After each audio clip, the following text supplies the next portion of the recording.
Spooky, scary skeletons and shivers down your spine. Yeah. Brian did not know what that was. No, is that from a last year. show? Honestly, I can't describe its origins. It just has always been, as long as memes have existed and Halloween has existed. Well, It's basically for all eternity. But it's like, is it from a? You don't know where it's from, or it's? Okay, it's an animation, I believe. I know that, like an old cartoon. And pull it up here. You put me on the spot here, man. I was gonna insult you for not knowing Oh, the looks meme like itself. This is a Walt Disney comic. There you go. Disney Okay. made that? Wow. I mean, I guess Disney made everything. Oh, you not believe what year you think this was made in? 90s. 1929. Can we stop? Disney is the precursor to memes. Oh my god, that is They fabricated them. ancient. Damn. And yet you still didn't know what it was last year. That's older than D&D. It's older than D&D. It is D&D. That That might actually just be when that video was made and the song was added afterwards. I don't know, man. I'm gonna be honest with you. I imagine they went hand in hand. You could look it up, but I don't know. You don't like looking stuff up on the spot, man. Yeah, whatever. We're probably wrong. The video looks like it came out in the 20s, but I think the song is in the 90s. So I think you're correct on that. You say looks like it came out in the 20s? Are you just dating it by your eyeballs? No, there's a timestamp on it. Okay. Gotcha. So yeah, no, I wanted to throw that in because it's the spooky times right now. When is this episode coming out? Tomorrow. It's coming out on the 27th, man. 4 days until Hallows Eve. Halloween Eve. Wait a minute. Is the canceled 30th or this the 31st Halloween? 31st. Okay. And people go do the trick or treat on the 30th? Nope, 31st. 31st? Yeah. So Have you never done? Well, all right. Is it story time? Halloween's the 31st every year, man. Is it okay? Is it story time? Okay, explain yourself. Okay. So we'll preface this by saying, yes, I went to college for theater. Yes, I've worn costumes in my life. Okay. Does not mean I enjoy putting things on my body that are very uncomfortable and masks of the rubber kind that smell real bad. So, as a kid, I grew up in Houston, Texas. So did you. You can relate to this. Other people who grew up in humid, disgusting places also agree. We would go out trick-or-treating, me and my two siblings, older brother and sister, and we were on golf carts, and there's bugs, and I'm wearing like maybe a Spider-Man suit, or like I'm in a Reaper outfit for some reason because my parents got it, and the mask is made out of rubber, and it smells bad, and I'm sweating, getting candy, sure, but even that's not enough Sometimes apples or toothbrushes, depending on which asshole's house you go by. Or razor blades in your candy. Hopefully not. Hopefully not. So I just didn't enjoy it. And as soon as I had the autonomy to say, no, I'm not going to do that this year, parents, I just stopped doing it. And I didn't do Halloween from like the time I was 7 onward. And then eventually, if there were like Halloween parties for theater when I was in high school, I probably didn't go to them. Or in college, I probably didn't go to them. The last thing for Halloween I ever did was with my good friend Kevin. And that was an adventurous night. There was a Halloween party with one of our mutual friends. I didn't even dress up. I don't remember what happened. I think I put something on and put it off as a costume for something else. So this week it's not really important to you. It's not even not a big week for you. I'm not one of those Halloween buffs, man. I love festivities and the feel of now is a special time and we're putting decorations up. I think spooky things are fun, but you like being scared? No. You've been to haunted house? Yes. You didn't like it? Bad times, man. So, Phasmophobia, right? That's been all over Twitch, yeah? People have been playing it. So, Among Us is still traipsing over everything. But for Phasmophobia, I had 2 friends message me, or one friend first, and he said, hey, Braxton, have you played Phasmophobia? A couple interactions later, he convinces me to download it and play it with his friend who we both know from a Japanese program back in college.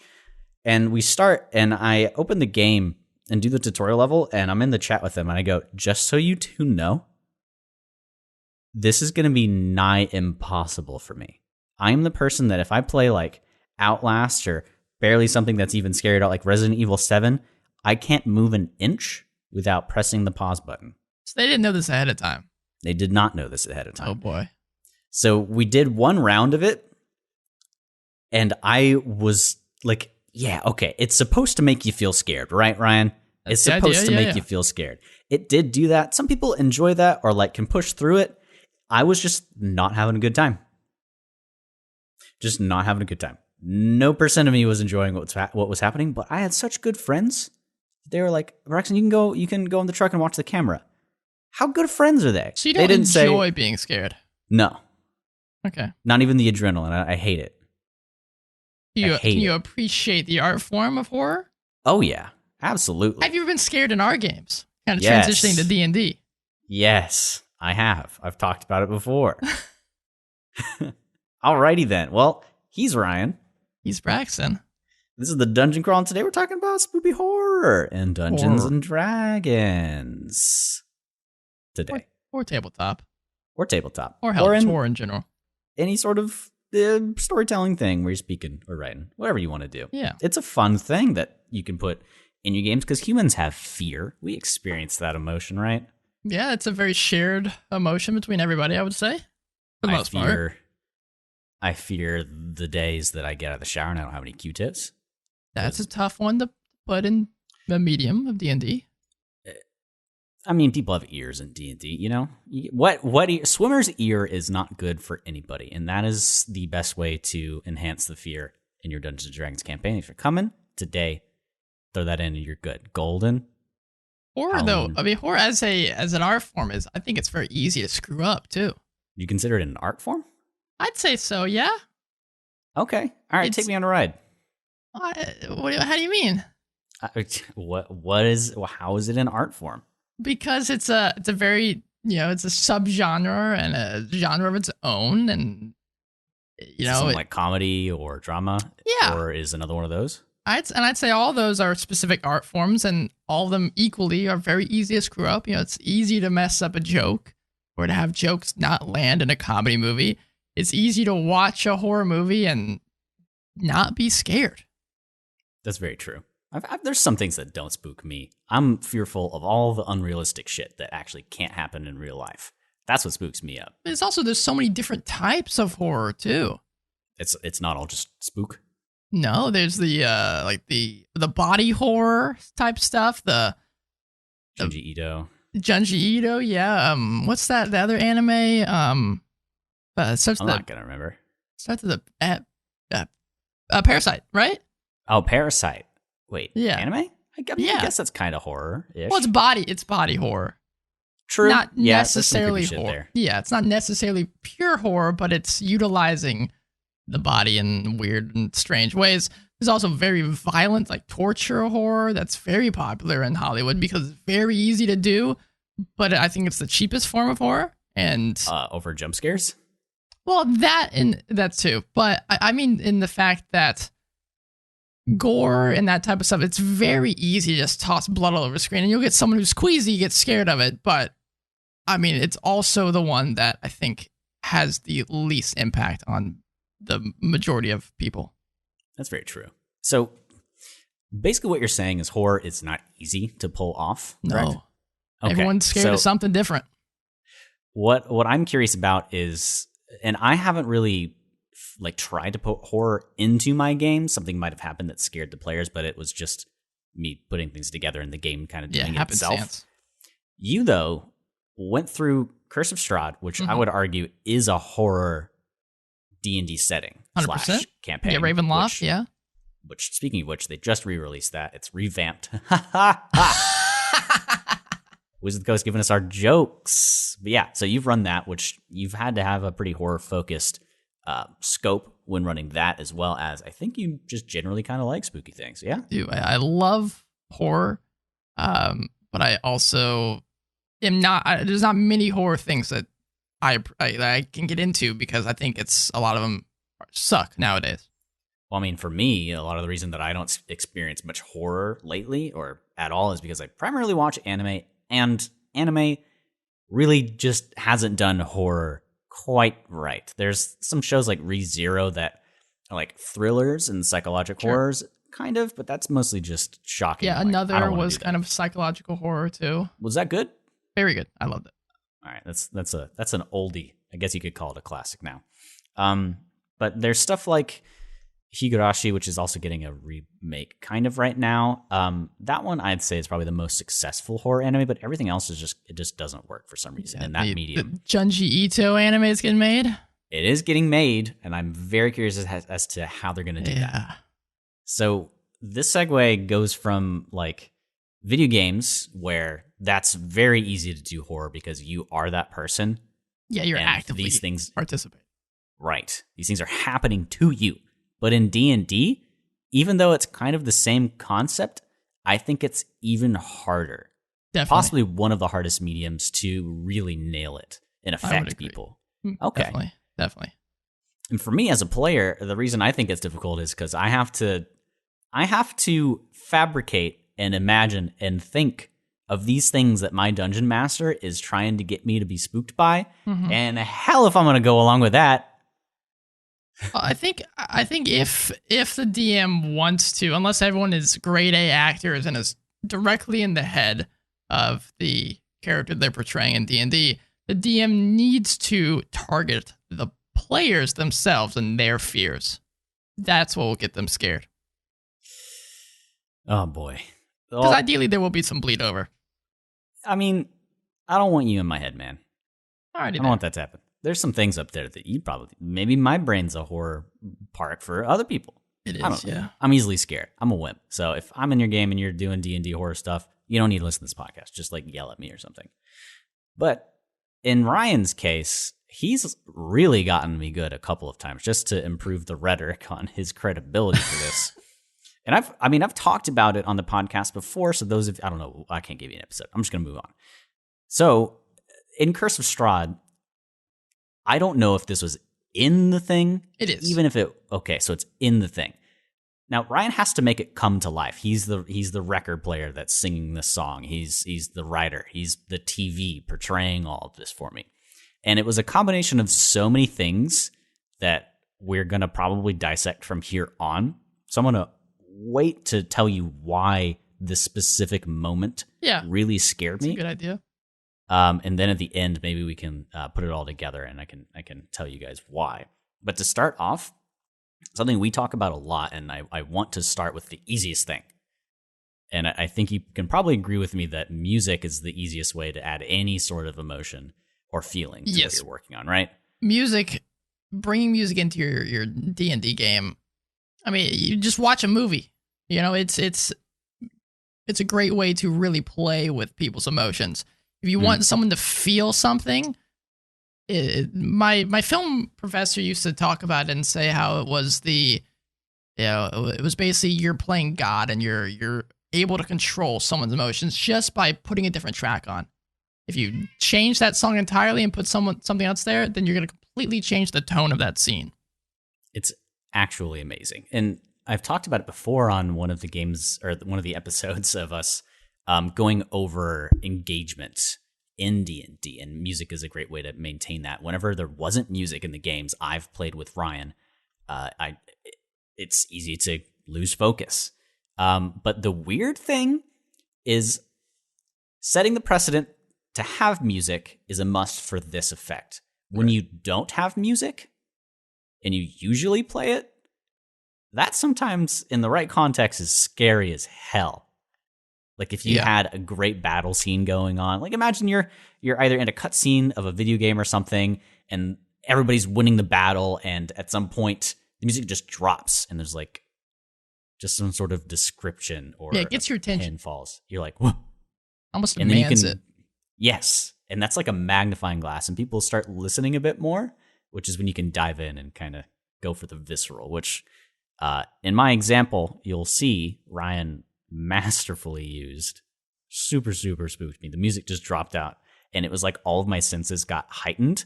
And I was like, what is happening right now in this moment? Please do not let me die. With that said, the music is very easy to mess up too, because you could have the wrong song on, or you could have it too loud and drown out your explanations and your descriptions of stuff. And that both of those in tandem are very bad things. Yes. You want the descriptions, you want the music to be a highlight to the descriptions that you're doing, not overpowering you. And hell, if you can't get the sound quality correct, I'd say just drop music entirely. Okay, so that would be your recommendation if just technical aspects weren't working?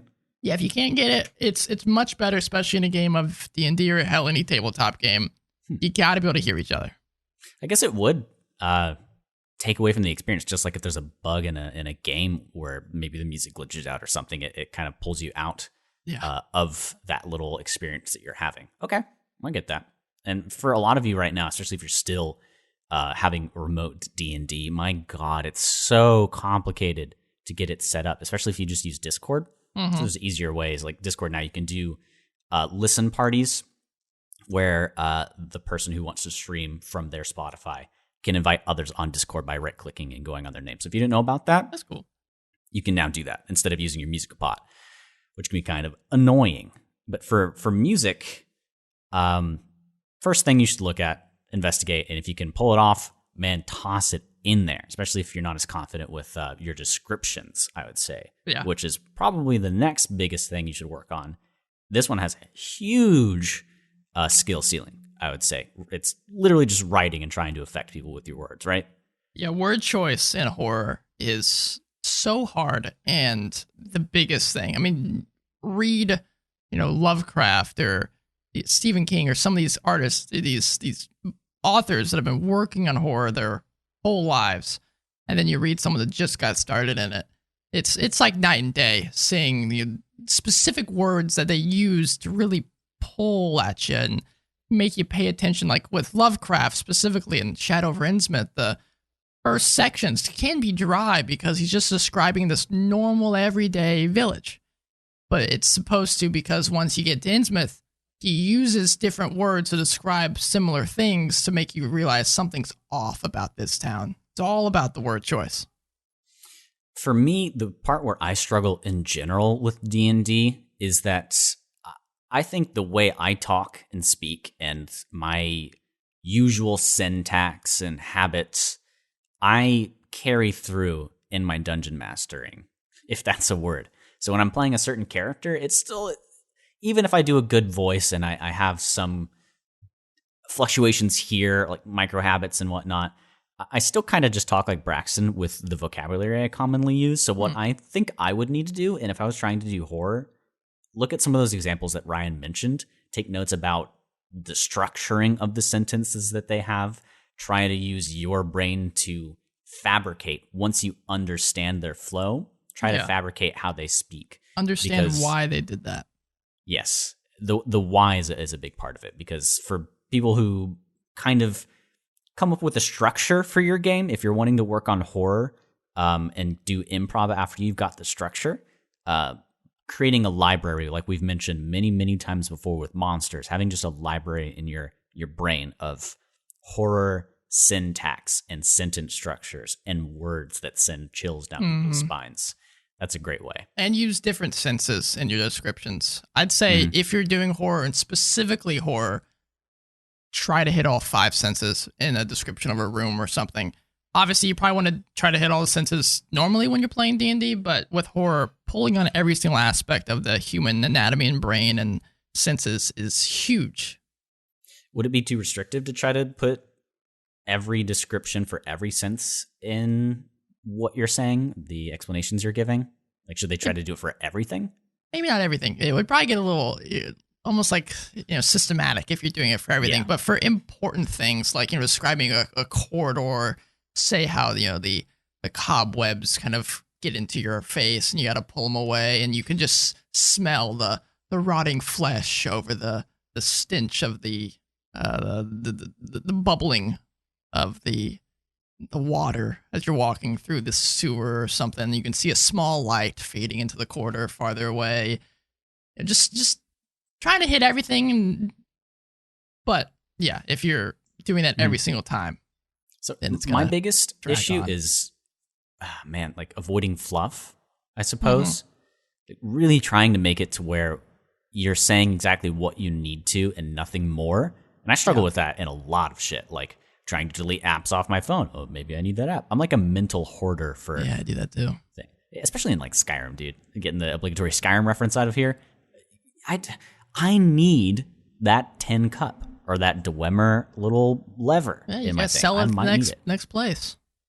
It's tough. So try to keep your descriptions short unless you really, really need to, I suppose. And go back and I think for maybe Critical Role or Matt Mercer, sometimes I'm listening to them and there are just words that I've never thought to use, but when they say it, I'm like, damn.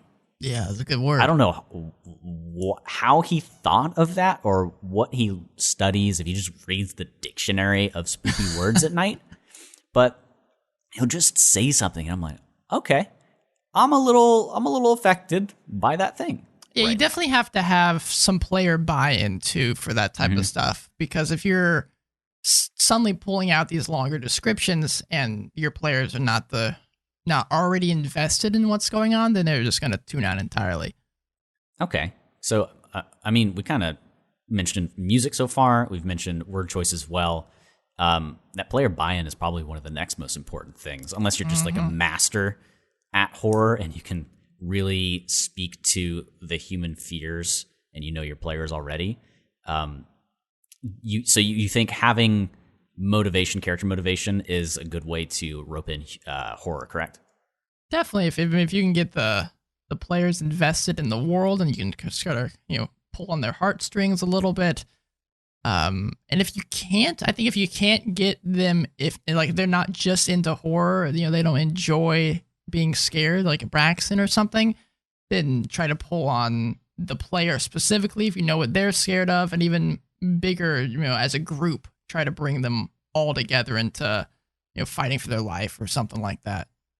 Yeah. So I want to kind of bring it back to Strahd, since you've probably read that thing front to back a few times. Yeah. And you've literally run it. With those three categories, and I guess more so with word choice and investment, what do you think it does well to get the people more primed and ready to be scared and be affected? What do you think it does well? I'm not too sure because I didn't read it myself. Without spoiling anything or going into detail, I think the easiest thing Strahd does, and things that people can easily take and put into their own worlds, is just creating this atmosphere of oddness and dread, and just dripping everything in this gothic feel that there's something bad or at least at the very least strange or off around every corner. Okay. So if you're starting a campaign and it's Halloween and somebody's either asked you to do a one shot or everybody's interested in kind of having a more horror themed maybe quest, and you're playing in a game that has like no horror elements whatsoever, what steps would you do to transition it or completely create a entirely new experience? Let's first go with transition your current game into a creepy, spoopy, a creepypasta little session. What would you do? I mean, I'd say this goes for both of those, honestly. Okay. But if you are not used to horror in your games and you're doing, it's around Halloween, or they're just headed into the spooky area and you want to start adding in some scary stuff, you got to start with what's known as the kind of the trajectory of fear, from what I've heard. There's 4 specific things you want to kind of think of and hit on.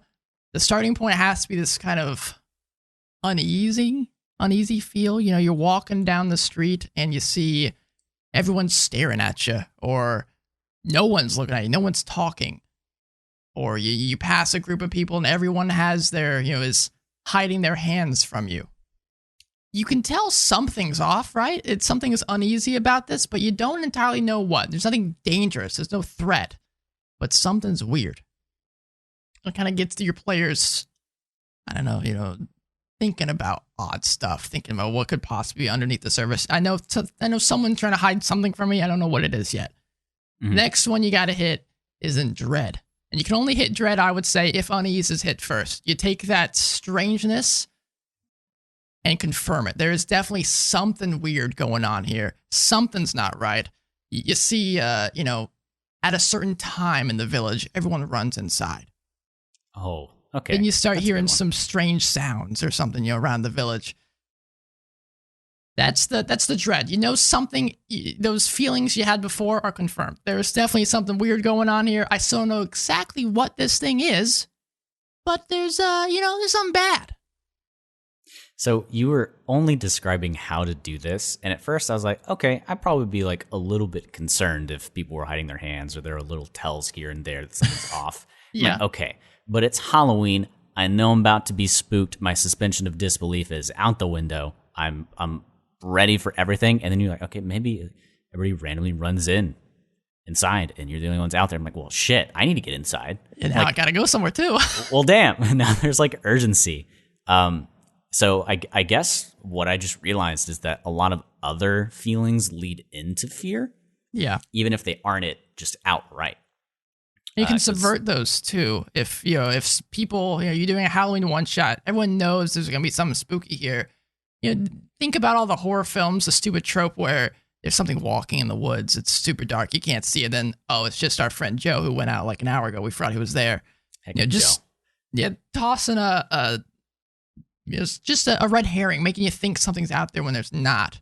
And then you pull that all back around. So then there's that 50-50 where the viewer, the player's thinking, okay, I'm either going to get spooked here or it's going to be another Joe walking out in front of me. And I'm not entirely sure what it is. So now their senses are heightened or their senses are downed. And they think, okay, Joe's going to walk out. And then you bring out the monster or something else, or a corpse starts walking and falls. So someone got killed. Yeah, well, speaking of that, it brings a specific one to mind, but you did just mention monsters. And of course, in some games, they're at the forefront of D&D, but specifically for Halloween and kind of horror things, monsters are like titular about being spoopy and whatnot. So my issue with monsters at first in movies, video games, whatever, is whenever it's revealed, the fear's kind of gone. Yeah. So for you, since I know you've done this a few times, what are some of your favorite monsters to use for causing fear? Some of your favorite tools in your box, so to speak. I mean, Strahd. Strahd as a character. I mean, I guess vampires in general, but Strahd as a character is so much fun because his goal is not to kill the players right off the bat. And you're supposed to dangle Strahd in front of your players as often as possible so you know that he's around. And I've even seen people say, introduce him earlier and have him shape shift into different things. Like I even did for you guys. You encountered a group of wolves, and one of them had red eyes, and that was Strahd shape shifted into a wolf, and then he like disappears later. He runs out of the fray. And obviously, if you do that, you have to specifically highlight the eye color because that's what you'll see that the players will see later. As Strahd has these dark red eyes. So you want to dangle the creature in front of them as much as possible without showing them. So ghosts can be fun. I had a fun one recently where the players were walking around in a haunted prison, and I get up from the table and go walk over to one of my players and start whispering in their ear about this thing that they're seeing, and then they're trying to possess. And obviously, if the possession had worked, then it could have been really fun, but it didn't. So having things that maybe only one player sees, or putting players against players because they don't know if someone just got possessed or not. That takes a lot of a lot of role play. Man, that's why I really wish for D&D, or at least for how we do it, you could have like a sort of instant messaging, which I mean we do, and it might be a bit complicated because you're working off of one laptop, but being able to do that little message and somehow the person that reads it not being obvious that they're reading a message from you. Like that's something I feel could add so much to this, especially with like insight checks and whatnot. I wish not all of it was on up front. I think one of my favorite features of creatures is mimicry. Oh, there we go. That's what I was fishing for. Mimicry is so much fun. Obviously, it's pretty obvious that it's coming from the DM, but it still is this creepy. Going back to those terror, those dreads, and uneasiness, hearing your own voice repeat this word back to you. It's just something off about it. I did that with one of my creatures actually last year for Halloween. Was that a year ago? It was, yeah. This Wendigo had mimicry. And eventually the players realized that this creature was messing with them and was using their words. And a lot of the words they were hearing these whispers throughout the village, which was this Wendigo repeating things they'd heard in the past that they'd killed.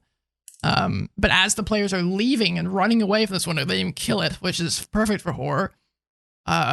They're then hearing their own voices and their own fears being yelled and leaving. Like we're literally off the walls. In the clear, but it really was just like this thing is still trying. I wrote down a bunch of things that they were saying. It was tons of fun, and it goes into the next section of the feeling. The trajectory of fear is terror.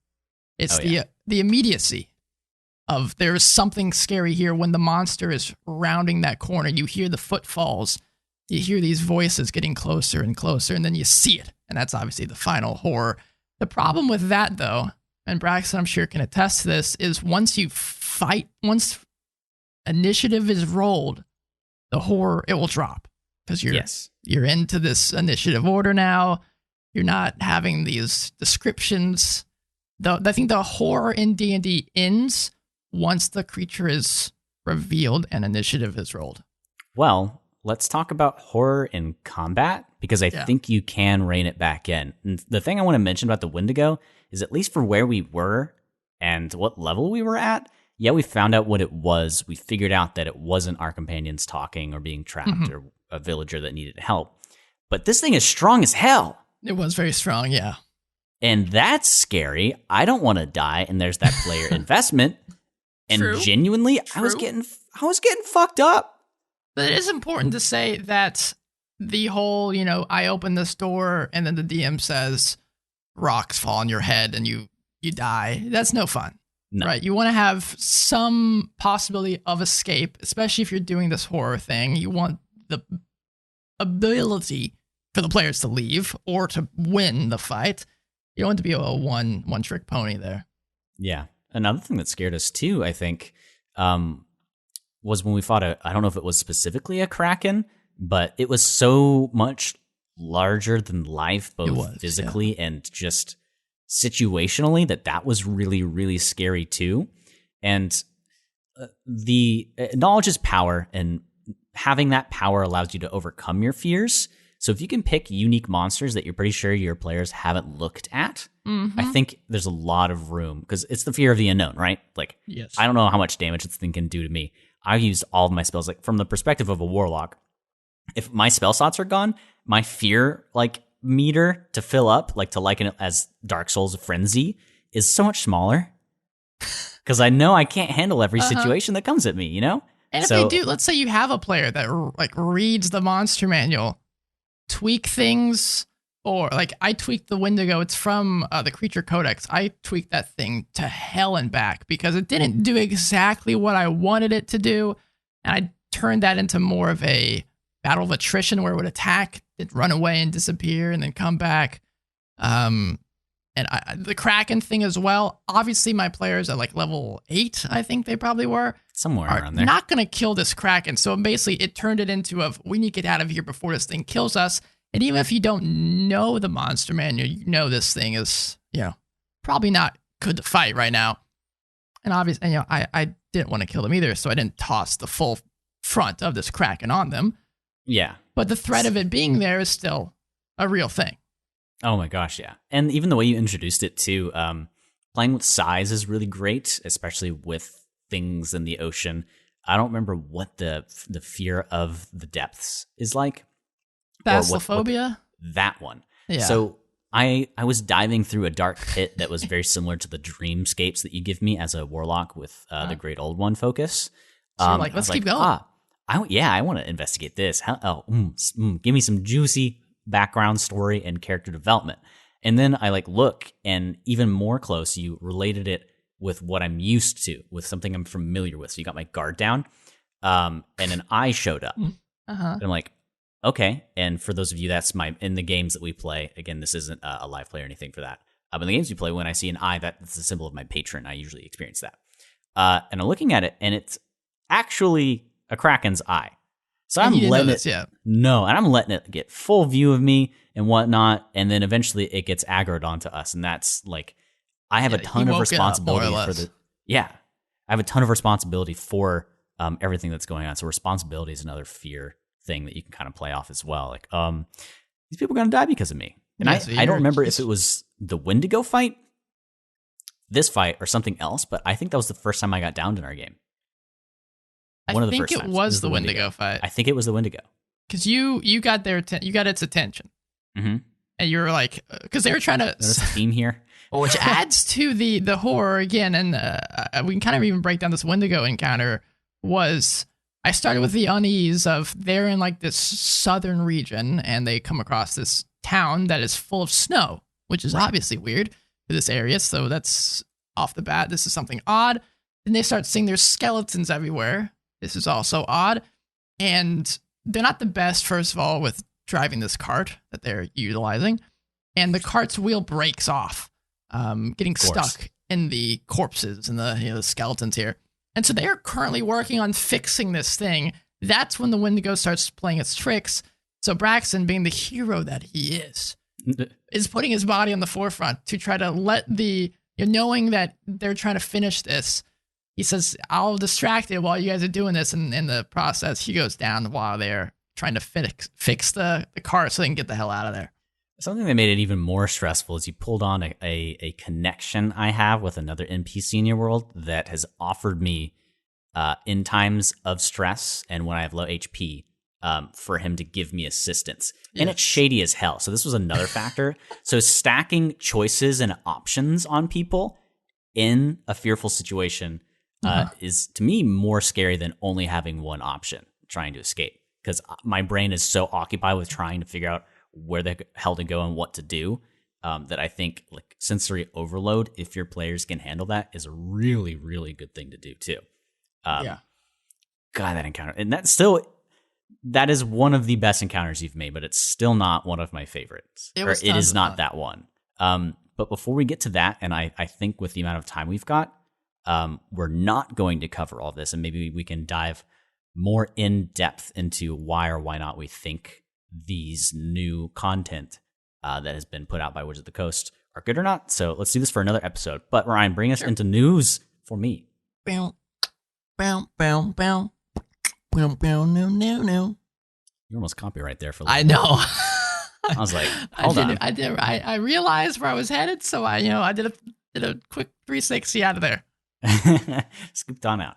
I fear copyright more than I fear itself. So we here at the Dungeon Crawl, me specifically, and Ryan even more loves this. The Unearthed Arcana has arrived again. Even That's scary. In spite. Oh, it's so scary. No, it's my favorite thing.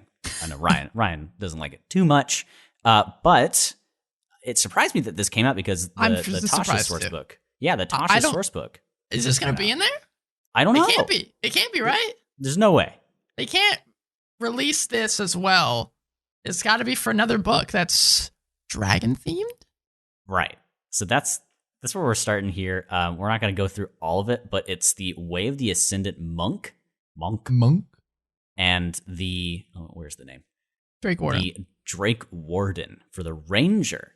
And Monk doesn't interest me a ton, even though I probably like 90% of my playstyle as a warlock is bonking things with a stick and a blade on it. I feel like you'd have fun with a monk, man. I probably would. It's just, it bores me a little bit, but the Way of the Ascendant Dragon seems pretty cool to me. It allows you to flavor your key with augmentations of draconic origin. And for the Ranger, it's you get a dragon pet, and it buffs you and your friends. Not your friends. Yeah, it's like Beast cool. Warden 2.0. Mm-hmm. And it made me really excited because I feel like that's a great flavor for the Ranger too. And as we know, the Ranger isn't the most robust class out there. So anytime I see that Ranger's in there, I know it's going to be one of the most creative, or at least a cool one, because everything else for the Ranger is not cool. Yeah, I appreciate every new subclass since I'd say even Xanathars does a good job with the Ranger subclasses. Xanathars is just great in general, man. Yeah, I think they really realize the error of their ways and have been doing their best, and I'm excited to see what Tasha's does to mix things up a little bit. Yeah, I'm hoping there's still more Warlock subclasses, or at least invocations, because the ones that I know they're putting in there, yes, we've talked about them to like ad nauseum because we've put episodes out on them. If you guys are interested, let's see dissections of those. They're farther down the list. If you just scroll up a bit, I'm sure you could find it. But I want one more surprise subclass to be there for at least each at least overall class, you know? I think that would be really cool, but I'm sure we've seen everything. I think honestly, besides subclasses for Warlock, I'd like to see more invocations. More invocations for sure, and by proxy, more spells. Not spells to your table that you can learn, but new spells altogether that you can either just get from an invocation or that nobody else can have. Yeah, or just abilities, because you have so little spell slots, man. Yeah. So I'm excited for that. We'll most certainly try to do a long form, or however long it takes, a discussion on the new Tasha source book that comes out. Oh, definitely that. I was going to say with this Unearthed Arcana, we could even just do like half an episode on something else, half an episode on this. Yeah, but Ryan, we got to do that search engine optimization. You know how much people like Unearthed Arcana? I know. You got to pull on it. They're fun for me. I enjoy them. This one is short, so it might be tough to do that. So we could probably patch it together with something. So that and the release of the revamped, and I'm not even saying it for the joke, but that's literally what it is. They literally revamped Curse of Strahd, made it a bit more politically correct, and still maintained the greatness of the Curse of Strahd without removing anything from it. Nothing that they changed ruined its experience at all. I'm definitely curious. I don't know if I'm going to pick it up because I own Curse of Strahd, but I really want to see what they've done to it. Maybe. I don't know. You're going to buy the vinyl that comes with it for some reason? Yeah, maybe. You go crazy for vinyls, man. So yeah, that's our news. I want to jump back into spoops. If that's okay with you. Yeah, so, always. I don't know if we're going to end with this, but since we just kind of dissected the Wendigo encounter, which again, that was one of the most engaged I had been in an encounter in our games. That was also my first time using Matt Colville's action-oriented monsters. So do you want to run through that real quick? Yeah, we talked about it briefly, but it's basically taking a normal monster, and obviously you kind of it's almost like if you guys have seen Theros, the Theros book that D&D put out, the Mythic Encounters. It's like that, but slightly altered. Instead of it being a mythic encounter, it's just this creature that has a little more reactions, has a little more what he calls some villain actions instead of legendary actions. These are things that happen once around, and that's it. So for the Wendigo one, for the first encounter, the first villain action I had written down was runs into a nearby structure without provoking an opportunity attack, and almost like it disappears into the wind. And then it would utilize the mimicry to try to entice the party. And then you have other villain actions. Obviously, this one is a very specific encounter in mind, but you can go to his video, and there are specific ones like on kegs. After the first round, it'll dive underneath the ground and will reappear underneath somebody. Yeah, more or less. Yeah, literally. But it's just to make a one creature encounter be more interesting instead of just, with action economy, it just get obliterated by a 4-person party, let alone more than that. So makes boss fights more interesting. Absolutely. Definitely look into that. That's the reason I wanted you to mention it again, because I always forget exactly what it means, and I'm sure a lot of other people haven't. There's probably a lot of new people that come in and out, so it's good to touch on it. So even though it's the same subject matter, in stark contrast to the Wendigo encounter we had, this next one that almost had me shitting my pants, I am not kidding. Okay. And you know what it is. There was no combat. Yeah. And it was literally just sensory experience, engagement, and fear of the unknown, and shock. It's just all those things. It was no combat, etc. So it's the opposite of the Wendigo in the fact that it wasn't interactive that way. So you probably remember it more because every time I try to explain it, I feel like I missed something out. So would you like setting the scene, or should I explain it? Is this the Strahd one? This is the Strahd one with that room with the item in the center of it. And sure, I can make it do a quickie here. So It's Braxton specifically talking about there's a section in the castle when they go into the crypts, and you could literally go into every single crypt. You can open up every single one. And we tried. See what's inside. Yeah. I tried. There's a specific one where you open it up, and obviously, depending on how you describe it and stuff, it basically just says in the description for the, the little box that you read is that there are gas down here. Maybe they're ghouls eating on something. And it says underneath that a spell of silence has been cast upon the room. So you can take with that as you will. So Braxton and co are down here and searching every single place, because why not, right? The threat of Strahd is of no problem to them. For context, I'm literally opening every single door. My party is getting tired of me doing that. That's true. So I end up going into this one by myself. Yes. So we'll wait outside for Braxton. Whatever. He can go in on his own account. So he heads down into this place, just ascending ever so slightly. And he sees, actually, I think you hear it or something. I'm not entirely sure how I described it for you. Yeah, there was music. Everything was playing. I had specific music for the castle and for Strahd and everything. And I'm telling that he's hearing these things down below, and he wants to get a better look, of course. Yeah, and the hallway, like, it's a hall, but it eventually kind of just goes into like a hole or so, and it descends downward. So I literally can't see in front of me. Yeah. So, yeah, please. Tell from your point of view, and then I'll explain exactly what I did. All right. So music's playing, spoopy ambiance for castle, et cetera, and I'm walking down this hall, and at some point, I see something, and it's a group of really, really fucking creepy looking, pale as hell, munching on some red bloody stuff, long elongated claws, like maybe Left 4 Dead, the Banshee, how she has those. And at some point, Ryan asks if I continue. And I go, yeah, I'll take a few steps forward. And like while I'm talking, he just shuts the music off immediately. All the sound, sound effects, all.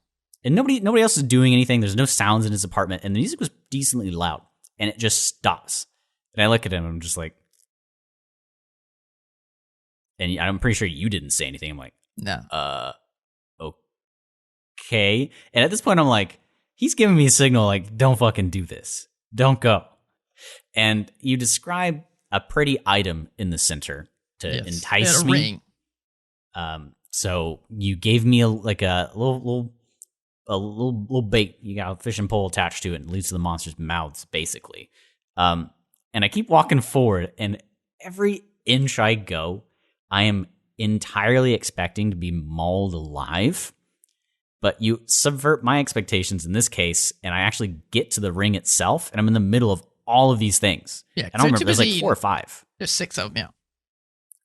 And I get the thing, and just imagine in like those movies where somebody is entirely expecting to either be caught, killed, or whatever, and they do the thing that they were trying to do. And even if success is in your hand, I was still like, okay, and then I turn around and like, okay, I'm going to start to walk out now. You go, okay. And I just fucking leave. Yeah. And then I get out, and the great thing is that, yes, the players there also experience that with me, but they're pretty great. That group that we had at the time and the group we have now still at role-playing and asking about experiences that we had. And it was really fun to role-play my character at that time, who loves going into those sorts of creepy experiences he doesn't know about. He's very curious and loves talking and telling them their friends about it. And they're asking. I was just like, don't go down there. I got this thing. Please leave. So they were like, if he's scared. Yeah, let's get out of here. Let's get out of here. So it was just really, really fucking fun. Was there a chance they would attack me?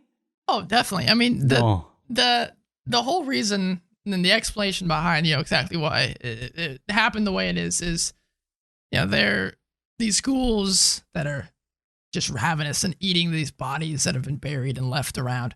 And, you were quiet, you were chill, you were just walking through. So obviously if you cause a fuss, and they'd be all over your ass.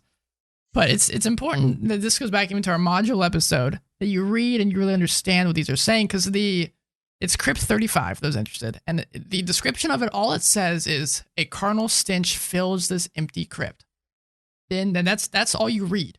Later it says a pit descends 20 feet. Those with dark vision can spot 6 humanoids at the bottom. They're ghouls.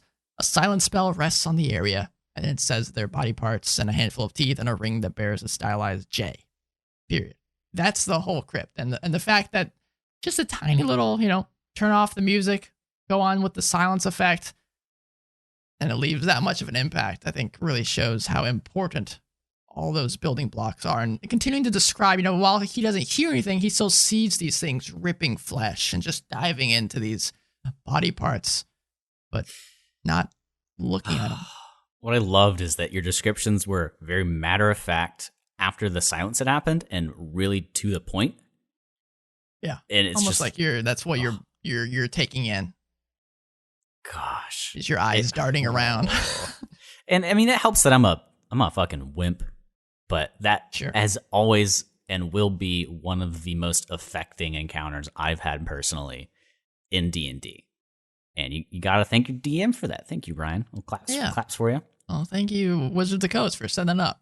You had to be the speaker. You had to be the HDMI cable to my brain, Yeah. Playing at 120 FPS, maybe 60. Oh, I probably don't have that good of a monitor inside my brain. I'm getting old. All right. So timing, I think, with that one is one of or another of the most important things to chonk into your spoopy Halloween thingaroos. You got anything else you wanna add here? I'm kind of spent.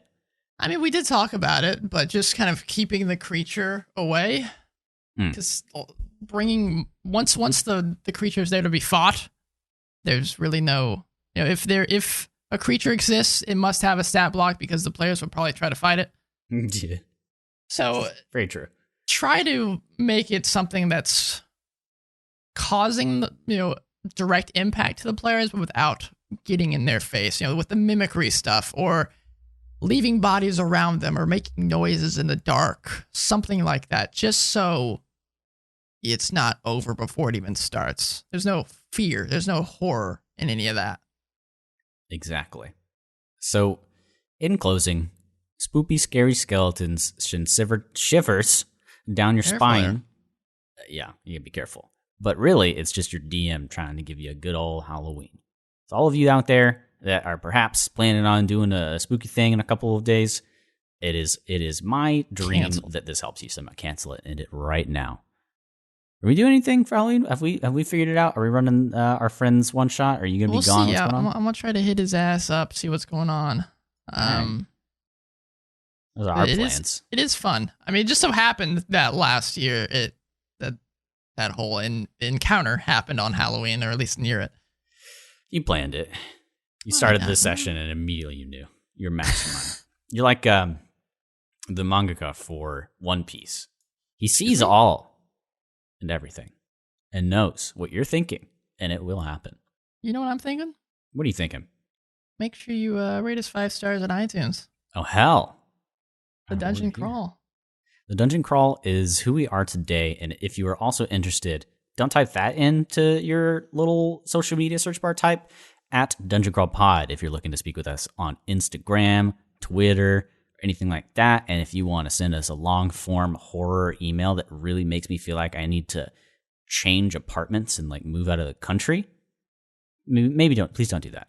But if you want to do something else a little bit nicer, like send me a good old meme from JoJo, you can go to your little address bar on your Gmail. I don't know how it works. Email, Ymail, whatever. thedungeoncrawlpod@gmail.com. There, he said it. Tell us how you use horror in your games. Tell us, because we would love to chat with you guys. What's the scariest encounter you've ever had? Ooh, my stepmom. Mother-in-law. Wedding jokes. My significant other when they're hungry. He's been Ryan. Yeah. He's been Braxton.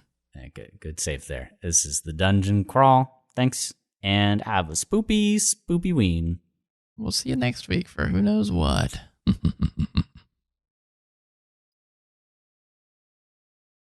Yeah.